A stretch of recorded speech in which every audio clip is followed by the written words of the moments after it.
Well, we're going to run through the 2 and 3-year-olds. We do have some changes. We have a few changes. Some horses are leaving to go to the Meadows from Ohio, or even the Meadows from Ontario, or Ohio from Ontario. So we always have horses moving around. We're doing our best to try and get our horses in the best place, and our 2-year-olds prepped for stakes all throughout the summer, and we do have some horses that are eligible to lots of things in the fall. I know there's a lot of people watching our horses race well and hear me talk favorably about horses like Landing Strip, Landing Pad, Brace for Landing, and they're like, well, when are they going to race? Well, just relax. At the end of the day, they have to be ready to go, and they'll tell us when they're ready to go. Landing Pad is close. Landing Strip is there, as is Brace for Landing. The 2 aforementioned horses are going to race at the Meadows in the pop-up series on Friday. There's no need to rush anywhere.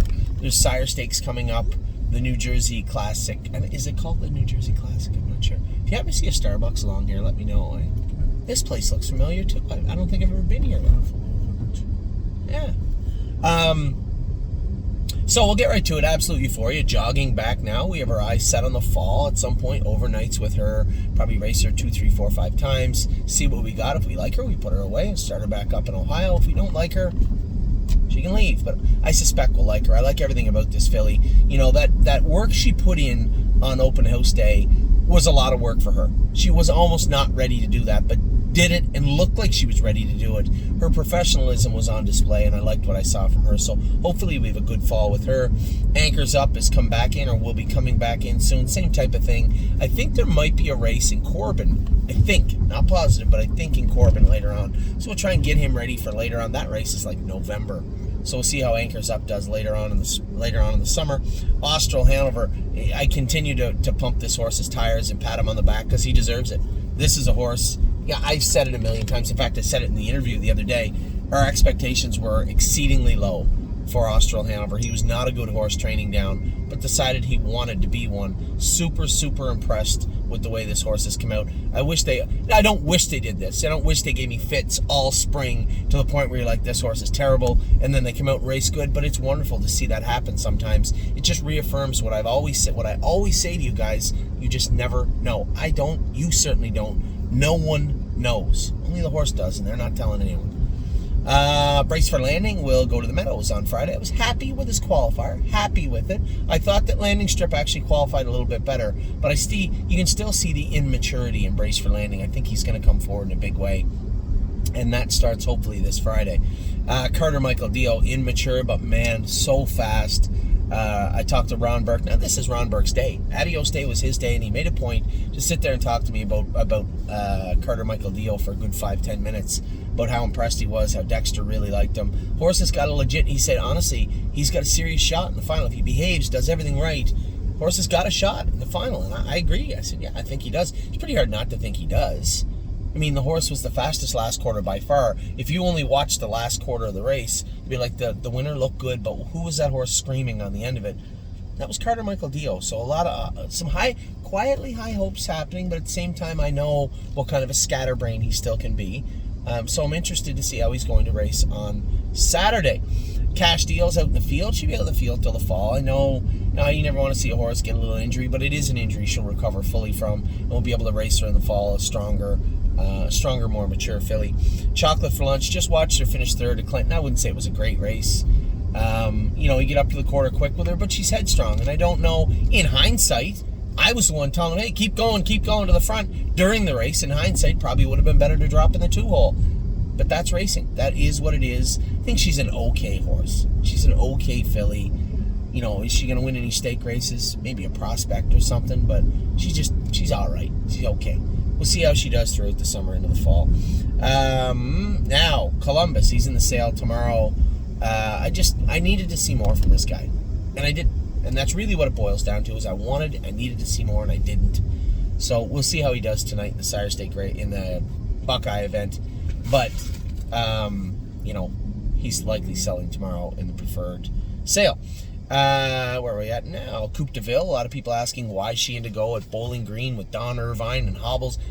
Hobbles are on her. Remember, Ohio is one of the places you still have to have a charted line with the Hobbles on, and we're going to get that charted line on Tuesday with Coupe de Ville. Crantini, his next start will be the next Sire Stake race. We opted to do some work on him, give him time to chill out and relax, And I know that Scotty is planning on giving himself a couple of months off, but we'll see if we can lure him back. I know his pelvis is sore. I know his hand is sore. And, I wish him a speedy recovery. He'll probably miss this division, but I suspect he'll be back for the one following that. Mark McDonald, I think he'll do just fine. He'll drive him in the Poconos. Cunning Connie races tomorrow. I think she's in a great spot in Dresden in the grassroots.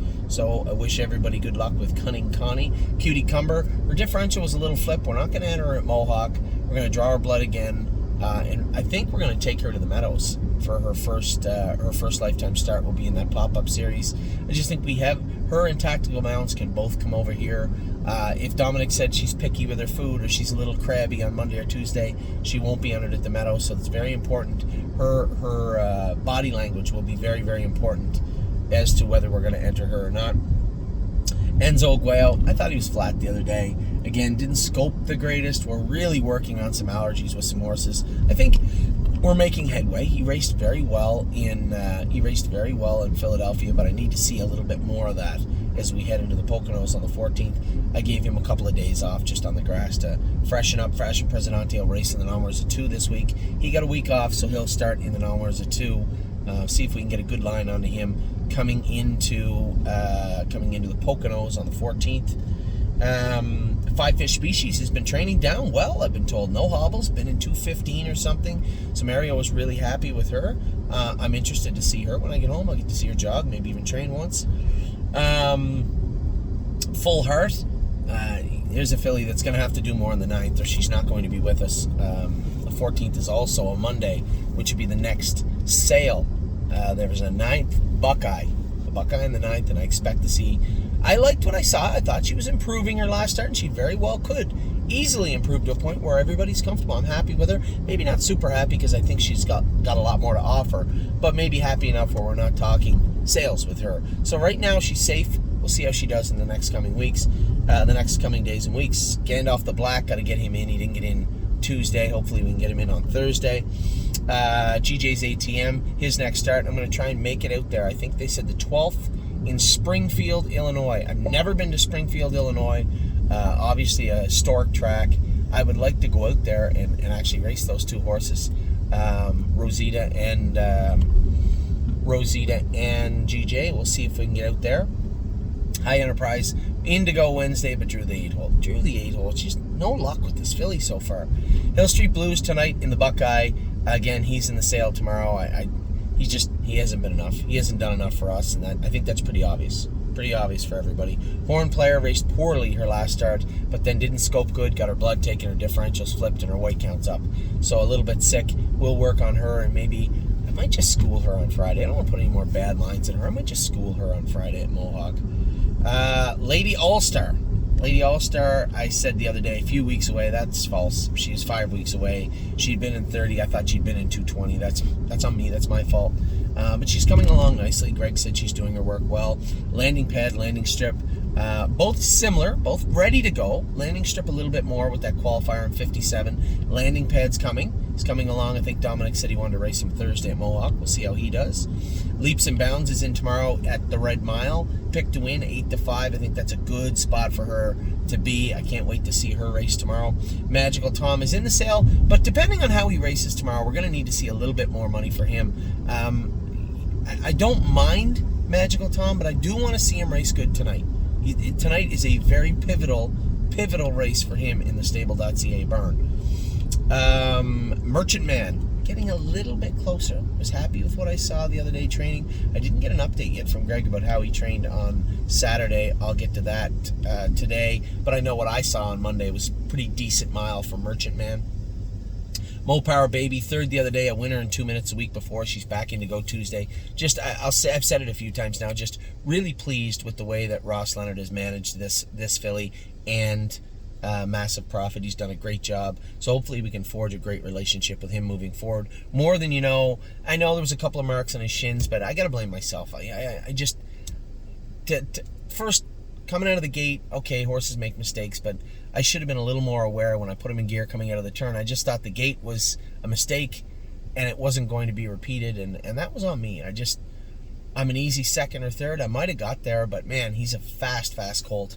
I can't wait to see what we're going to do. I think I'm leaning towards sending him to Megan. He'll end up at Megan's for the Poconos race, and then come back here for that. Now, this is all dependent on how he races at the Poconos. We'll see about that, and then we'll worry about everything else.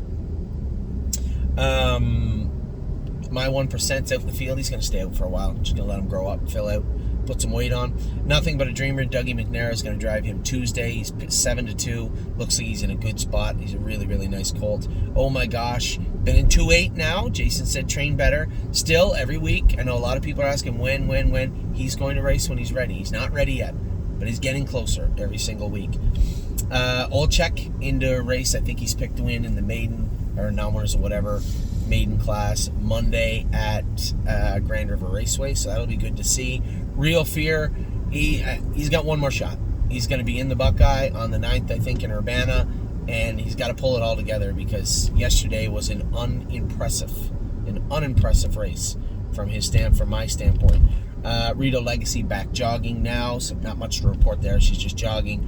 Rosita's Dream will be going to Springfield next. Yes, he was on the left line. Yes, he was running out. He's been a work in progress, this horse. He qualified well his first qualifier and then ran out bad for us in the second one. He's got a few little issues that we're working on. Talked to Jim a little bit. Told him we'd stay in contact about maybe changing his shoes around a little bit and schooling him to see how he is. We'll see if that comes to fruition this week.